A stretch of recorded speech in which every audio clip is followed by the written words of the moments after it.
The sign should be larger. It should be larger and 50 feet high and lighted like a Vegas casino.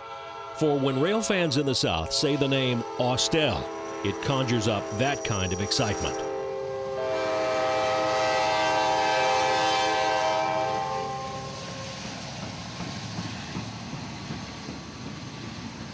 This is Austell, Georgia, just north and west of Atlanta. Austell is the bottom of a Norfolk Southern funnel, with one side from Birmingham and the other side from Chattanooga, and everything runs down into Inman Yard, Atlanta. On my visit in August of 2002, we saw everything at Austell: intermodal, Amtrak, general freight, and lots of coal.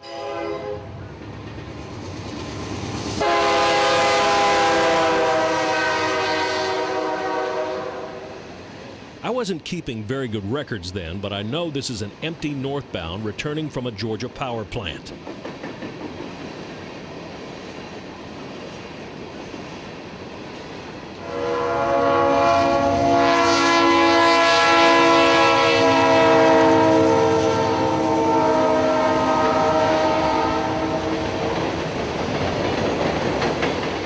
Right next to the NS Mainline in Austell, the city built a huge gazebo, and that's where Woody Harrison hosted the first ever Austell Rail Fest. This, I think, was the second or third annual event. The structure sat very close to the tracks, very close.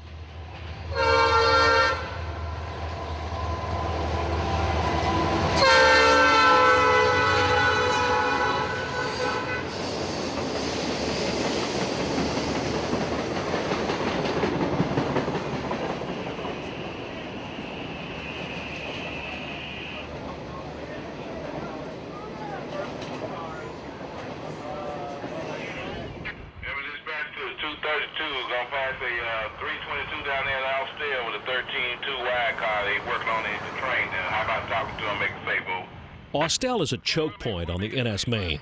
The Birmingham and Chattanooga lines converge into one double-track main into Atlanta. NS 322, a northbound mixed manifest, is being held up here for a southbound from Chattanooga.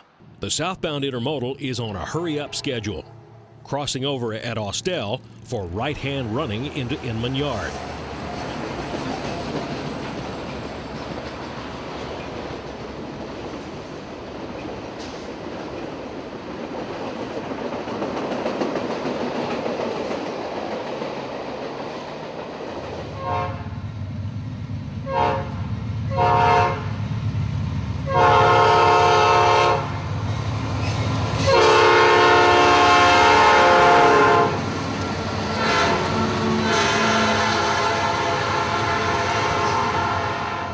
If Austell isn't the busiest mainline spot in Georgia, it's darn close.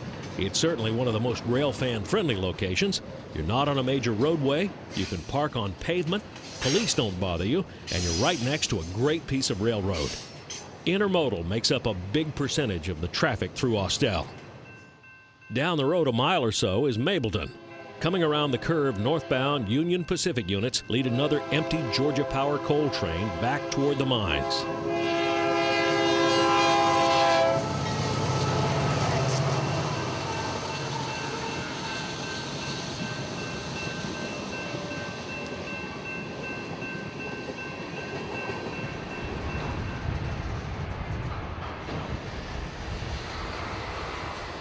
Just north of the junction at Austell, Norfolk Southern built a sizable intermodal yard in 2001. This took a lot of pressure off downtown Atlanta's Inman Yard and eased the truck traffic through the congested King Plow area. This yard at Austell originates nearly 50 trains every week.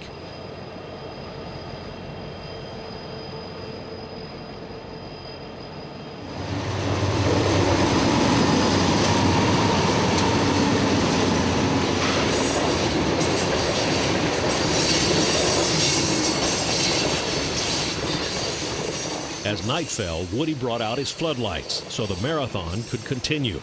Yet another southbound coal train zooms past the gazebo.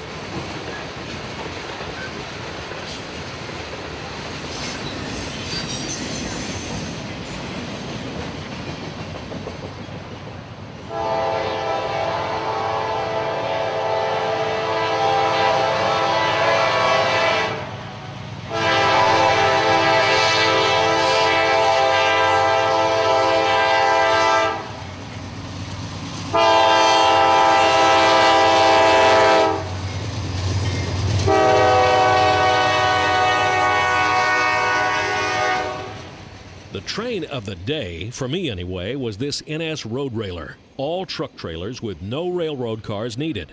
The trailers are specially built with a dual-mode suspension system on the wheels. In the yard, the trailers lower themselves right onto the railroad wheels, called bogies, which are coupled together just like flat cars. The lifters pull the highway wheels up high enough to clear the rails. The result is a lighter, faster train that can be unloaded without need for a lift crane anywhere there's a paved side or house track.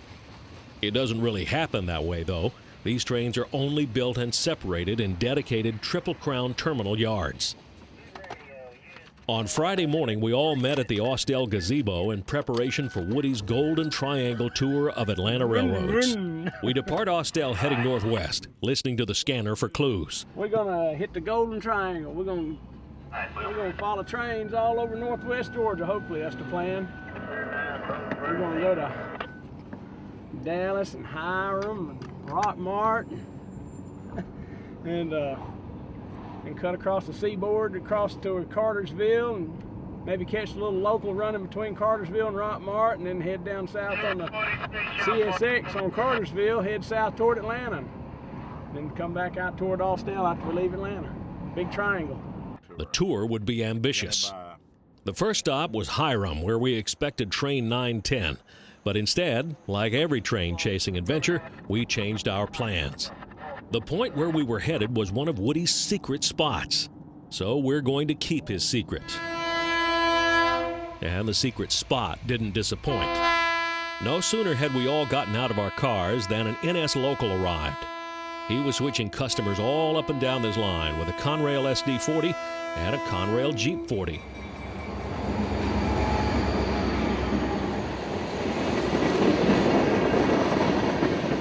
If it wasn't for the kudzu, we might have been somewhere in Pennsylvania.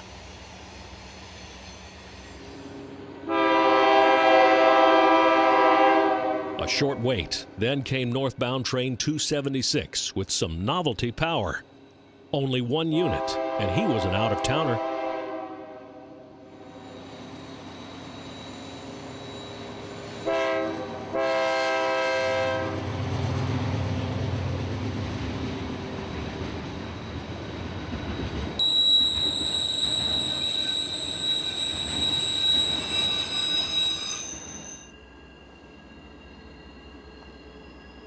The morning wore on and the action was heating up. Another northbound rack train, all NS power this time.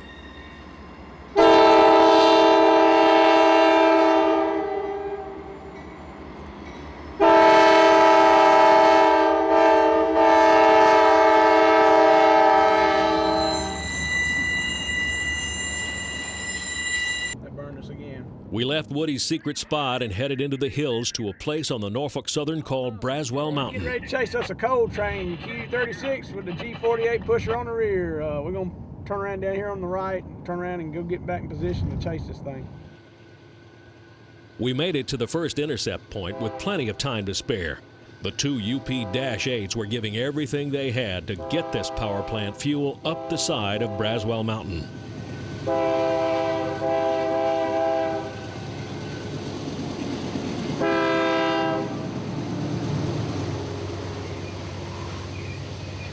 When the engines passed, the chase was on for more shots of this train.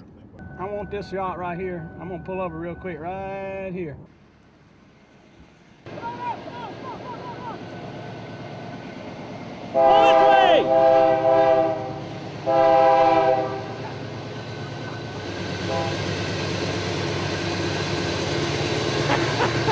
Oh, well.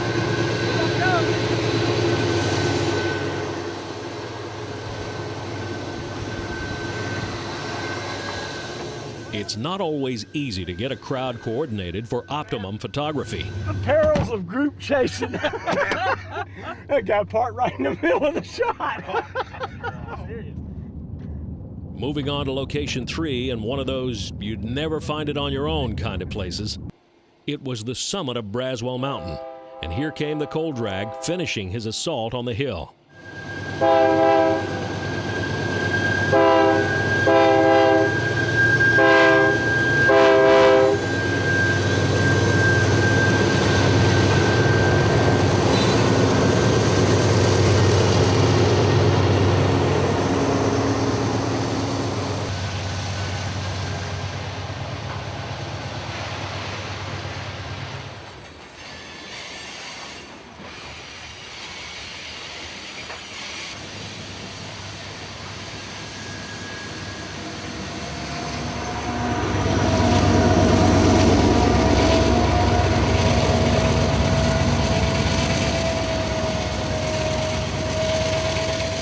this was the first time I'd ever witnessed pusher service.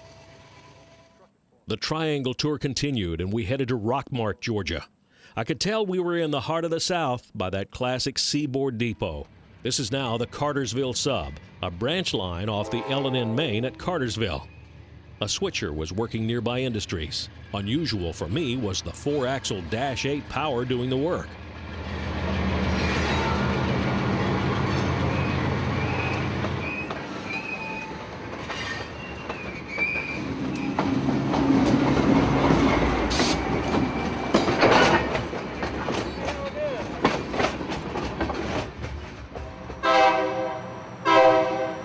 Out of Rockmart, we moved north and east, arriving at a rainy Cartersville just in time for the Loram rail grinder.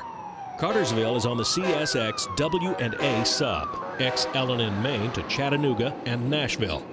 This is CSX's big road into Atlanta.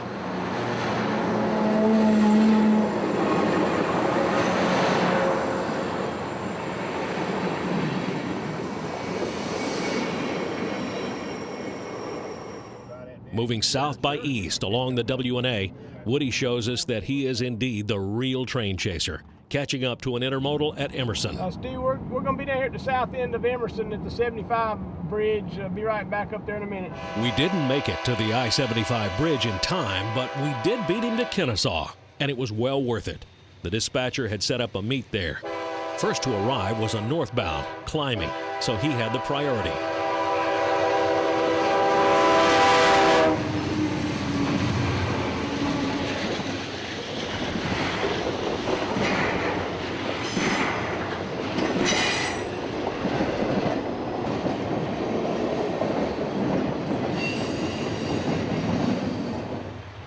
Then in came our southbound, Q141, rolling down to the bottom of the siding.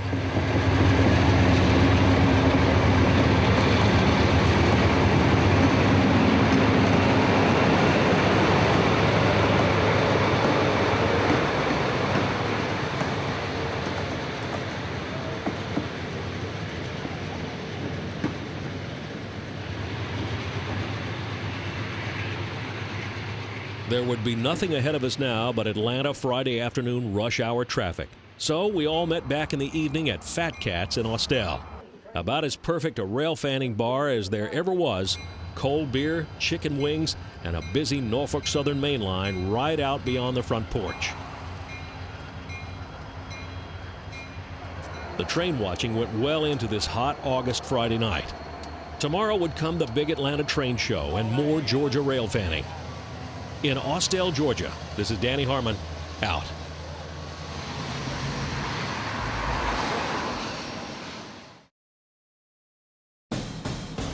At the turn of the last century, Georgia businessmen dreamed of a railroad that would connect the Atlantic Ocean with Atlanta and the iron and steel of Birmingham. This is the story of the Atlanta, Birmingham, and Coast, known today as the CSX Fitzgerald Sub. In this new one-hour DVD, you'll start at the busy rail hub at Waycross and venture out north by northwest through Fitzgerald, Cordele, Junction City, and Manchester. You'll hear about the turbulent and sometimes violent history of the line from historian Larry Goolsby, and you'll see all the action that we saw on this 200-mile expedition. The A, B, and C, Railfanning the Fitzgerald Sub. Available now online at railfandanny.com. Order yours today.